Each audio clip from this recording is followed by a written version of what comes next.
Hello friends, मी आहे तन्वी आणि तुमच्या सगळ्यांचं मनापासून स्वागत आहे आजच्या एका नवीन व्हिडिओमध्ये। तर माझ्या मम्मीने सकाळ सकाळी नाश्त्याला जवळा भाकरी केली होती। आमच्या सगळ्यांचा नाश्ता करून झाला आहे आणि हा बघा अजून एक पाहुणा आला आहे आमच्याकडे जवळा भाकरी खायला।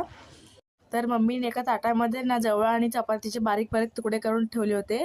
पण कावळ्याने ना चपातीला अजिबात तोंड लावलं नाही, तो नुसता जवळाच खात होता। खरं तर इकडे 2 कावळे होते, म्हणजे इथे भरपूर कावळे येतात कौलावरती, पण आमच्या घरी फक्त 2च कावळे येतात। तर बघा इथं अजून एक कावळा होता, पण जो दुसरा कावळा आहे ना फळीवरचा, तो तुला वरती यायला देतच नव्हता। फळीवरचा कावळा खालच्या कावळ्यासारखा की चोच मारत होता आणि बिचारा तो खालचा कावळा सगळा का खाली पळत होता। तुम्ही बघू शकता व्हिडिओमध्ये।